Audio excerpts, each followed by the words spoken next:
Hello everybody, it's I, Brian the Pirate. In today's video, we're going to be covering the first week of 0.2.0, and it's somewhat tumultuous ride that it's been having, but it looks like things are on the up and up and up, so perhaps we'll be finishing on a high note, which, when does that happen in the gaming industry? So obviously you had launch day, which was a little bit spotty, to say the least. A lot of people were suffering from crashes, I know myself. I think it was a micro-transaction crash where every time you went to town, if there was someone in town wearing a certain micro-transaction or two, it would just crash you to desktop and you'd have to reload the game. And sometimes it would just keep crashing you over and over and over again because obviously the first thing you load into is the hub, the main town, when you first start Act 1. So that was a little bit of a pain in the arse, but that got fixed relatively quickly. It was definitely within 24 hours, I would say. Unfortunately for myself, I am to this day, a week in, suffering from a disconnect where I get kicked to the login screen. Usually every like 10 to 30 minutes. It's relatively consistent, and it unfortunately results in my XP, my inventory, anything that's occurred like a boss kill, stuff like that, getting rolled back like quite consistently as well. So that's really frustrating. Hopefully they get that nailed quite soon. I've seen a post on the forums where there's a good like 7 pages of people likewise suffering from the same thing. So at least misery loves company, I guess. Now, something that I think took a lot of people by surprise is we were obviously aware that there was a major focus on endgame with 0.2. And of course, the balance to our builds in endgame, mostly the fact that they were bringing all of the excessively broken skills back into parity with everything else, and then hopefully raise the skill floor, or the balance floor, I suppose, of the things that were underperforming as well. Unfortunately, though, what ended up happening was that also impacted the campaign. So the leveling experience, especially in the first couple of days, haven't been that pleasant for a lot of people, especially if you were trying the Huntress, which has a very big dependency on frenzy charges. Combine that with the ailment threshold changes, the stun threshold changes, like how it scales off your life, for example, and things like that. And it inevitably led to the campaign just being overall a little bit harder for a lot of people, especially those trying out the Huntress. Now, obviously, if you've gotten into endgame, you've probably discovered that the Huntress is actually pretty good once you've got the gear and the frenzy sustain and things like that. But of course, by that point, a lot of people have basically already quit, and hopefully they'll come back, because there's a patch, in fact, due today. If you're watching this on April 10th, my time, it will be like at 10-11 in the evening. For the States, it's 3 p.m. PDT, I want to say. And with this patch, not only are we getting balance changes to like classes and monsters and things, but we're getting core changes to how the campaign feels. And it's some problems that people have had quite a while since the launch of Path of Exile 2 early access. Now, to be clear, there have been some hot fixes already that have made some minor adjustments here or there, bug fixes, things like that. The tornadoes or twisters on the Huntress got a little bit nerfed, but it was because they were overperforming as part of a bug. They're still quite strong. There were a couple of things that we were expecting to be in the game due to interviews with Mark and Jonathan previously, and then it turned out they didn't actually get them in time, but are coming with this patch. And there was also an interview with Zizaran, which had a lot of insight. There was a little bit of spice thrown in there as well, and I'll touch on that in a moment. But basically, we've got a load of information. We've got some more changes coming in the past as well. So I'm going to quickly summarize it all for you now. So first of all, let's talk about the interview. Now, overall, I think the interview with Zizaran was good. It shined a light on a lot of things. However, unfortunately, I think the insights that we gleaned from it are also going to be somewhat overshadowed by a little teeny bit of contention at the beginning of the interview. Basically, obviously, you've got Jonathan, who is one of the main directors, one of the founders of GGG, and Path of Exile 2 is his baby. It's his project. He's inherently going to be defensive about the thing that he's so passionate about. And then you've got Zizaran, who is someone who's likewise passionate about the game, but also about his community and representing them and making sure that what the community vocalizes is heard by people such as Jonathan and Mark. And then you had Mark, who is in the middle, who's got experience as a content creator somewhat, and of course as a dev in a high-ranking position such as a co-director. And he's just in the middle, basically, like, I don't want to say both sidesing it, but he married the two together and was kind of playing intermediary, I suppose, in some ways. And obviously the chat during the interview, everyone's like, yo, Mark based and stuff like that. And then everyone's hating on Jonathan. And of course, everyone's like loving Ziz for asking some somewhat hardball questions, but I think questions that did need to be asked. And I think even though there was this little bit of contention at the beginning of the interview, I think it ended again on a high note. And I think it did lead ultimately to perhaps revealing some things to Jonathan that he perhaps didn't see there before. Now, shortly after that interview, we had our first like upcoming changes update, and I'm going to show you it here now. Now, this post happened around about 8 hours after the interview with Zizaran, and it is mostly like player balance changes. So just to summarize, I will link both of the posts that we're going to cover in the video description, by the way, if you want to go into more detail. But basically, there was some raising of the skills, because Mark actually commented in the interview that the intent was to bring up the balance floor, as it were, to, you know, rise some of the skills that were underperforming. But there was so much stuff to nerf that they didn't get time to do it, which is why the game feels quite nerf heavy and quite negative, I suppose, when it first launched. But now, because people like buffs, they are prepared to introduce buffs mid-league and not be scared of any basically retribution coming from the player base, as you would get otherwise with nerfs. So for Arc, for example, it now has a lightning explosion when it hits a shocked enemy, but can no longer shock, but it does not consume the shock. You've got Mana Tempest, can now be used with all spells and has been changed to cause empowered spells to split to additional targets instead of chaining or forking. Crossbow explosion radius has been increased by 50%, things like that. I think a big one is Energy Shield no longer prevents bleeding from being applied in the case of monsters. So if you're playing, like myself, a Huntress Bleed build, you would have to basically hammer at the energy shield first before you were actually able to apply your bleeds. On the other hand, you've got Chaos Inoculation, which if you are the player means that you can't be bled, because obviously you would only have 1 HP and you would die. Another notable one is Tempo Weapon on Smith of Katava. Mark had previously said in the DM and Ghazi interview that they were like, yeah, Tempo Weapon's fine. It looks a lot worse than it did in the reveal video, but it's actually going to last for quite a while. Turned out those changes that he was expecting hadn't yet been implemented. However, they will come in this patch. So Tempo Weapon now adds 3 empowerments per strike of your weapon and is 25% faster. The damage might need to come down a little bit though. That sounds like a buff. I still think it's a kind of an awkward skill, but it's also thematic, so people are probably just going to meme with it. I know Mathel's made a Thorns build with it, for example. That looks quite funny. Another notable one, and I think this is a complaint that people have had since the discovery of how armor works somewhat differently compared to Path of Exile 1. Armor break being applied to players by monsters no longer has the 20% extra physical damage modifier that was intended to only be a buff to players. So what would happen, you'd build into armor, and then something would break your armor. You would then lose all of your defense, so would have no damage mitigation.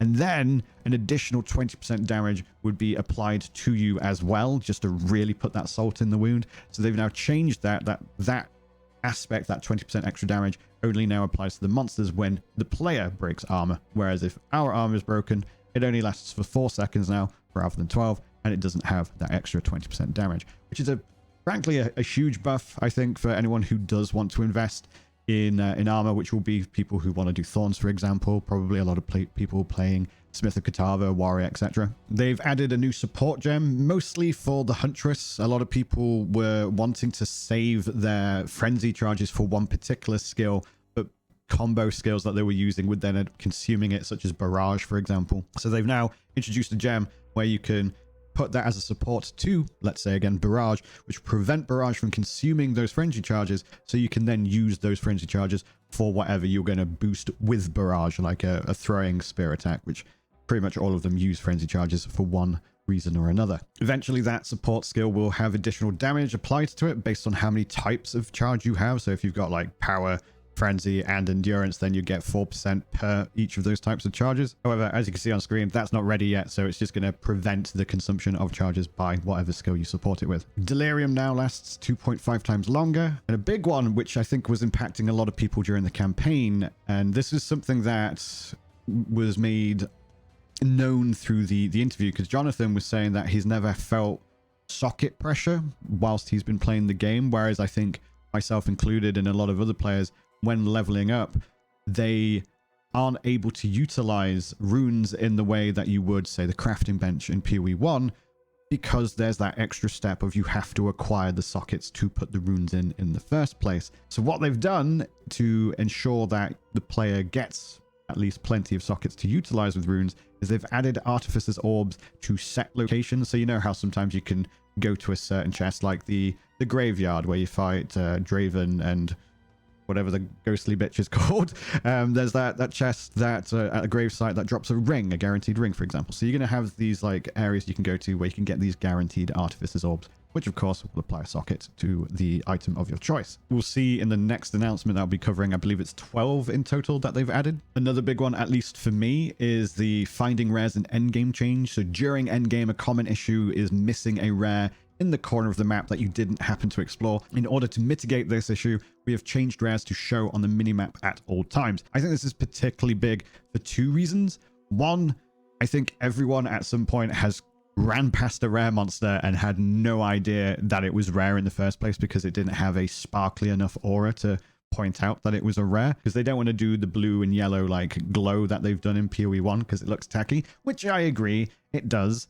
But at the same time, the auras just aren't visible enough. So in this case, now not only will you not miss a rare because of Fog of War, but you won't miss a rare because it doesn't look rare enough. It's just going to be there on your minimap or on your overlay, and you can be like, oh, I am actually near a rare. Look, let's go kill that rare. So that's actually a double win in my mind. There's the Matlan Waterways in Act 3. So I actually did this zone yesterday whilst I was streaming, and I counted how many levers there were, and there was 14. I didn't realize there was 14. So this new change is going to lower it or reduce it by an average of 6. So you'll be looking at like 6 to 8 levers instead of 14 in the future. They touched on monster speed. I'm not going to go too much into it on this particular page because they go into greater detail on the next announcement or the next blog post that they did. And then of course there was the ritual exploit where people were basically spamming infinite referrals, and then that resulted in them being able to just defer all of the really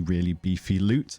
301 accounts have been temporarily banned, at least to the end of the league. They will be able to return in the next league.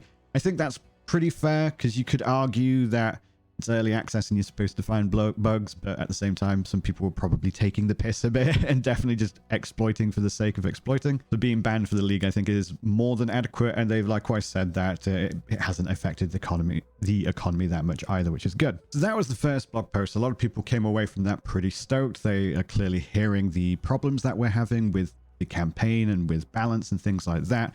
Some people didn't notice the fact they were clearly saying in the blog post, like, there's more, don't worry, this is what we've done today, and we're going to do more tomorrow and more the next day. And there's going to be, basically expect more of these posts to roll out, informing us, the players, the community, of different changes that are upcoming to both the campaign, which I believe they're prioritizing at the moment, and then the end game later down the line. So this brings me to the second post they did. Now this one largely focuses on big fundamental changes to the campaign. Now, I think it's fair to say that a lot of us have been experiencing this like swarming of monsters when we play the game, and that has led us to having to focus on like glass cannon builds that will be a one button press that can clear the screen, and you feel somewhat pressurized into it because of just how glued to you the monsters are. Not only are they fast, but they can just continue to be fast. They close the gap and then they latch onto you, and there's no real way to break any distance between them and yourself, the player, to utilize the combos that provide the engaging combat that GGG want us to indulge in. Now, initially during the interview with Ziz, this was probably one of the spicier moments, because the reason the monsters are fast is because we should be scared of them. If they're too slow, Jonathan is concerned that players will just run past them and ignore them like we do in PoE 1. We tend to just run past white mobs, at least through the campaign, and focus on only the magic and rare mobs. I would argue that's also because it just happens to be exactly the right amount of XP that you require to be able to then kill Katava and then continue into maps thereafter. Whereas in Path of Exile 2, there is actually a requirement to get XP from more than those sources and actually kill white mobs to top off your level. And then once again, Mark was kind of like, wait, I understand what you're saying, I understand what Jonathan is saying, let's look into it. And look into it they have, because they've actually made some really interesting changes that will be upcoming today. Once again, I'll link this post in the description below, but to summarize, it appears they've noticed that having fast monsters is good because they close the gap between you and the player, but as I mentioned before, they tend to latch onto you, particularly a lot of the humanoid monsters. They tend to run at you really fast and then attack you really, really fast, and it can interrupt your skills. It can prevent you from utilizing the combos. It can prevent you from breaking distance between you and the mob. So what they've, for the most part, have done, they've removed some skills and some of the monsters combos. Like they briefly mentioned where it can just attack you perpetually from side to side. So they've removed things like that. They've implemented that once a monster like runs at you or charges at you, it will then walk thereafter until you make too much of a gap between them and the monster. Then it will utilize run speed once more. So it actually gives you the opportunity to make some space, utilize additional skills, and get that extra damage in or defensive abilities in if necessary. To quote the blog post, for example, many human monsters, including the cultists in Freythorn, the Faradun, and the tribal humans in Act 3, have behavior where they can interrupt their melee attacks if the player moves too far out of range during the attack, especially for attacks that have multiple hits like a swipe left into swipe right. These interrupt events have been primarily removed, especially on things that were attacking very fast, as it caused the monsters to be relentlessly able to pursue and attack you, giving you no time to engage or use skills between their attacks. Now, I actually love that they've recognized this, that they've managed to ascertain that you can still have fast monsters that can close the gap, but they can't be perpetually fast at everything they do. There has to be some middle ground where they close the gap, but then you have time when they're attacking you regularly with their basic attacks or whatever to actually utilize your arsenal of skills. They've likewise said that haste aura monster modifiers no longer appear on monsters that are already fast. This is actually something I complained about in a previous video where like charging monsters had haste and I literally could not get away with them. Guess I'll just shit in my hands and clap then. They go into greater detail about the specific monsters and how they're affected. Again, video description if you want the full details. Like the video whilst you're down there maybe. They've also noticed that in some areas you just get overwhelmed by the sheer amount of monsters. Like one room will just be filled to the walls with monsters that then just swarm you quite literally, whereas there are other rooms that are a little bit more empty. So they're kind of making that a little more balanced so it's a bit more consistent. There's some boss changes. I think the most notable for me would be Viper. I like the Viper fight. I can understand how it's quite overwhelming for a lot of people because there's just so much AoE. They're reducing the chaos range to the purple circle so it's a wee bit smaller and less of it. So there's actually places for you to navigate and there's a bit more clarity so you can actually see where they are. These two paragraphs can basically be reduced to, we made the Chimera bosses a little less fucky. If you are a minions enjoyer, you're probably going to really like this one. We have changed the way that the minion revive timers work. When your first minion dies, it sets the revive timer to 7.5 seconds as before, but each successive minion that dies increases it by less and less, still capped to a max of 7.5 seconds. This should heavily mitigate the situation where most of your minions are dead, but the revive timer keeps resetting to 7.5 seconds over and over. Disenchanting a Bind Spectre or Tame Beast gem will unbind them, allowing you to use them again. That's really nice, so you're not just having to spam like level 9 or higher gems to get new beasts or specters. Tamed beasts can now fit through gaps of the same size that the player can. I've had a couple of instances. I've got one of those big charger dudes from Act 3 who has a physical aura and always shocks, but occasionally he gets stuck on things and then I have to wait for him to basically respawn, which hopefully will no longer be a problem. There's the aforementioned crafting changes. There's now the 12 Artificers Orbs. Renly's abandoned shop in the Burning Village now also has a blank rune, which Renly can forge into any elemental rune of your choosing, in case you didn't find any up to that point. Obviously, when you get to his shop, that's when you get the means to break down items and salvage them into making Artificer's Orbs and such. So it makes sense that they provide you with a rune. They've also added the caster weapon runes. So Desert, Glacial Storm, Iron, Body, Mind, Rebirth, Inspiration Stone, and Vision runes all now work with wands and staves with their own set of modifiers. So now you can actually, you know, do something with those weapons, which I think is a nice touch. It was something that wasn't a big deal, I would say, but it felt like something was missing. This next one's a big thing for me. I actually mentioned this in a previous video. I thought the way that charms and charm slots worked was a little bit asinine, to be honest, and my suggestion was to basically just make the implicit bigger or add implicits rather than having to do it through modifiers, explicit modifiers, or through the passive skill tree.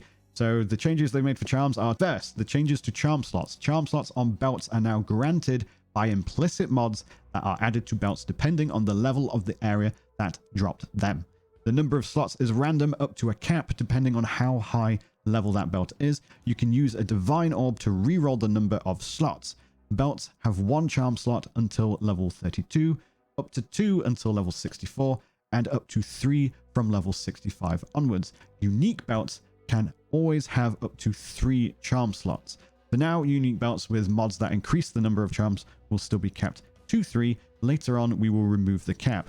In the interview, Mark actually suggested that there would be a possibility of up to 6 slots. So you, for example, find a unique belt that has the 3 charm slots, and then you get the additional slots through either modifiers on the item, or of course, through the passive tree, bringing that up to 6. They think that getting 6 will be a chase. It's not something everyone will be able to do, but it's nice to have that. I think it's cool. Again, that charms were a little bit lackluster. They've also said that they're going to do a balance pass and add specific charm modifiers that are a little less sucky than the ones that we currently get. Like, oh, you get extra mana when the charm pops off and stuff like that for, like, I don't know, 5 mana or something ridiculous like that. So they've added those changes.